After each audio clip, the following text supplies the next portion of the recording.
안녕하십니까. 이어서 경남 소식입니다. 4.3 국회의원 보궐선거의 사전투표가 오늘과 내일 이틀 동안 오전 6시부터 오후 6시까지 진행됩니다. 사전투표소는 창원 성산 7곳과 통영 15곳, 고성 14곳 등 모두 36곳으로 읍면동마다 한 곳씩 설치됐습니다. 선거 당일 투표할 수 없는 유권자는 별도 신고 없이 신분증만 있으면 선거지역 사전투표소 어디서나 투표할 수 있습니다. 선관위는 보궐선거 선거일은 공휴일이 아니므로 사전투표를 적극 활용해 소중한 한 표를 행사해달라고 당부했습니다. 국회의원 보궐선거에 출마한 후보들에게 KBS가 지역 현안과 관련한 입장을 물어봤습니다. 창원 스타필드 입점과 정부 탈원전 정책에 대한 입장, 그리고 미세먼지 대책 등 창원 성산 후보 6명의 답변을 김소영 기자가 정리했습니다. 창원의 최대 현안인 대형 복합 쇼핑몰 신세계 스타필드 입점에 대한 찬반 입장부터 물었습니다. 바른미래당 이재환 후보는 찬성으로 스타필드 현지 법인화 공약을 걸었고 정의당 여영국, 민중당 손석형, 무소속 김종서 후보는 영세상인 생존권 대책이 우선이라며 사실상 반대 입장을 밝혔습니다.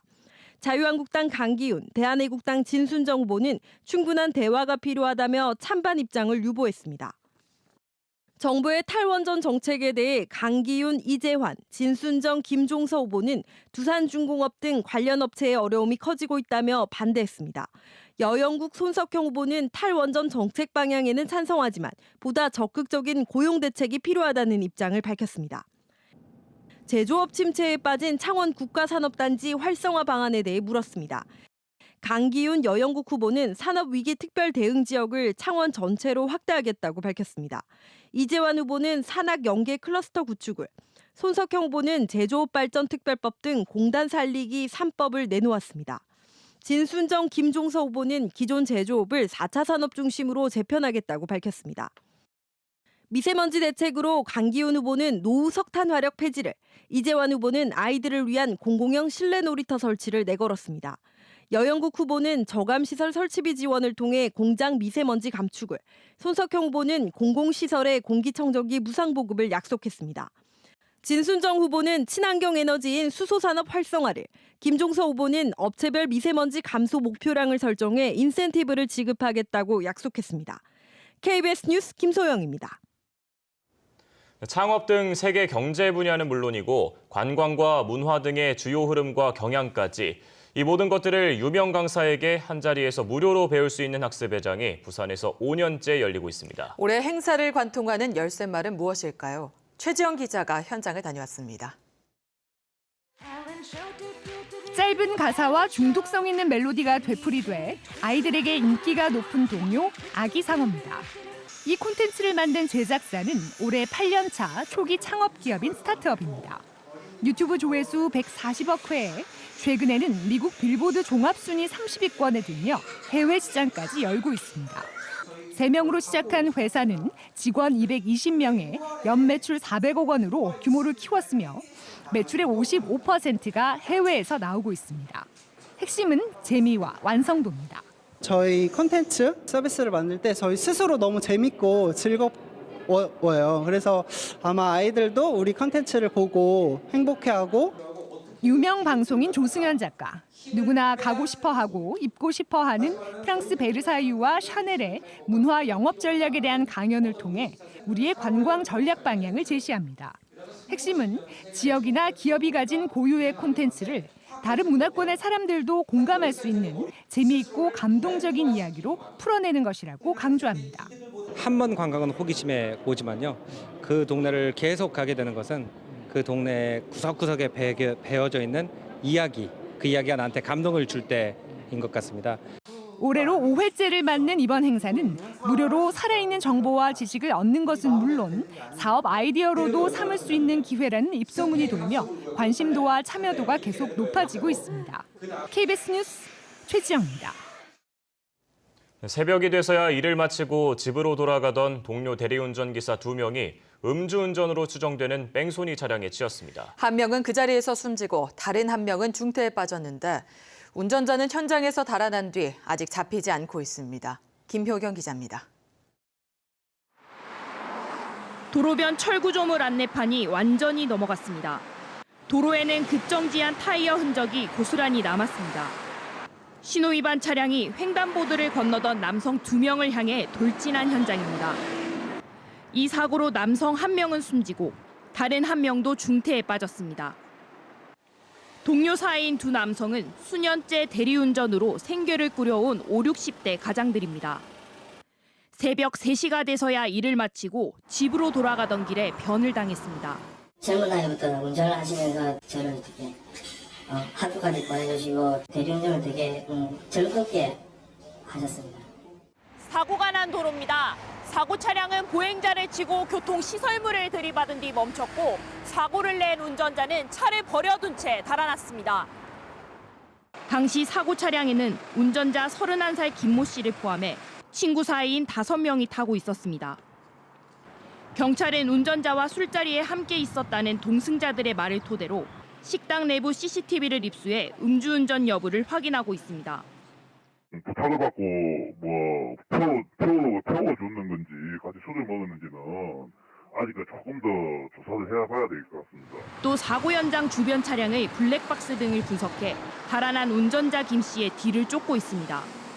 경찰은 운전자의 음주운전이 사실로 확인되면 동승자들에게도 연대 책임을 물을 계획입니다. KBS 뉴스 김효경입니다. 대우조선이 2m 두께의 얼음을 뚫고 북극해를 운항할 수 있는 세계 첫 쇄빙 LNG 운반선 4척에 대한 명명식을 동시에 열었습니다. 5조 원 규모의 러시아 야말 프로젝트 쇄빙 LNG선 15척 가운데 거의 마지막 인도분으로 올해 추가 수주가 기대되고 있습니다. 이대원 기자가 보도합니다. 길이 299m, 폭 50m의 초대형 선박 4척이 나란히 거대한 위용을 드러냅니다. 뱃머리가 유선형인 일반 LNG선과 달리 칼날같이 생겨 두꺼운 얼음을 깨고 항해하는 세계 최초의 쇄빙 LNG 운반선입니다. 최대 두께 2.1m의 북극 빙하를 깨고 나갈 수 있도록 일반 선박보다 3배 두꺼운 특수강을 사용했고 360도 회전 프로펠러로 전후 양방향 쇄빙 운항이 가능합니다. 이번에 건조된 쇄빙 LNG선은 영하 52도의 극한의 추위도 견딜 수 있도록 최고 수준의 방한 처리 기술이 적용됐습니다.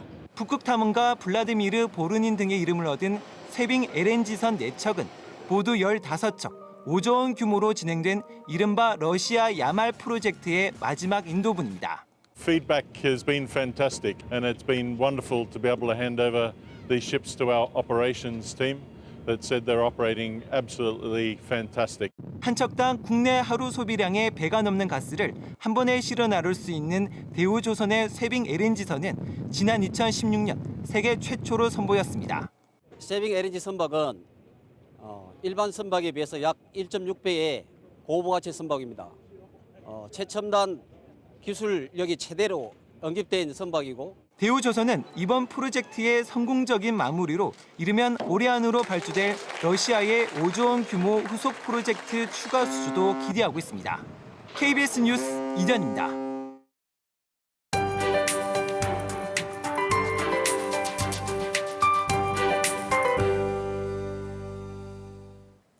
금요일인 오늘도 어제만큼 가벼운 옷차림 해주시면 되겠습니다.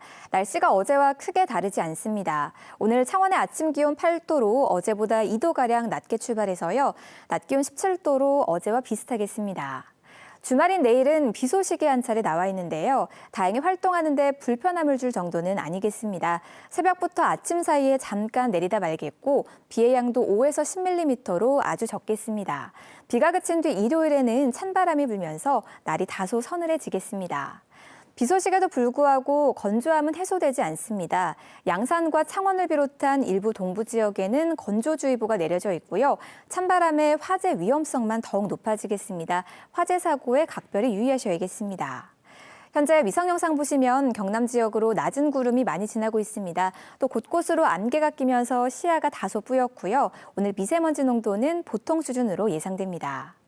현재 기온은 어제보다 2, 3도가량 낮게 출발하고 있는데요. 동부 지역은 창녕 7도, 창원과 김해 9도 등 10도 선에 약간 못 미치는 수준입니다. 낮 기온은 창원 17도, 밀양과 김해 19도로 어제와 비슷하겠습니다.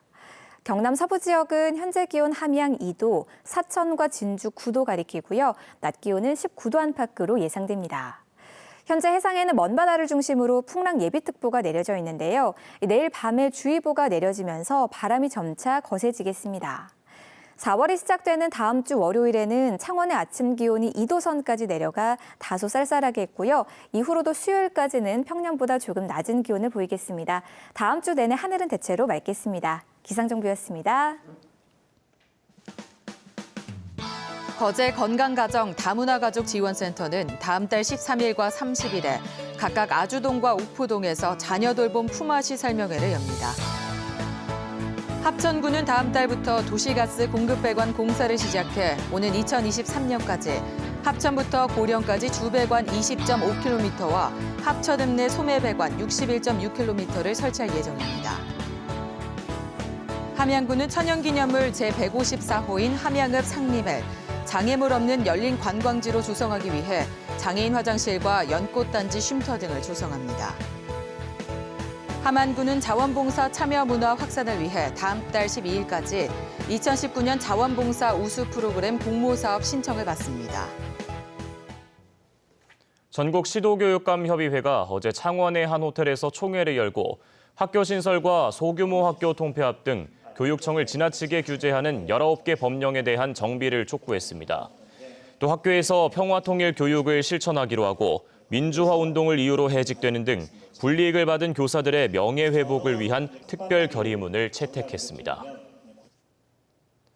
프로농구 창원 LG가 어제 부산에서 열린 6강 플레이오프 3차전에서 부산 KT에 103대 83으로 졌습니다.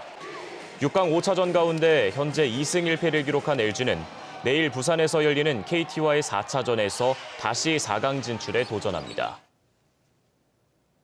해군이 진해 군항제를 맞아 내일부터 다음 달 10일까지 진해 기지사령부와 해군사관학교를 일반에 개방합니다. 부대 개방은 오전 9시 30분부터 오후 4시 30분까지로 관람객 누구나 사전 신청 없이 부대 출입이 가능합니다. 다음 달 5일에는 해군사관생도들이 해군사관학교 연병장에서 충무의식을 선보입니다.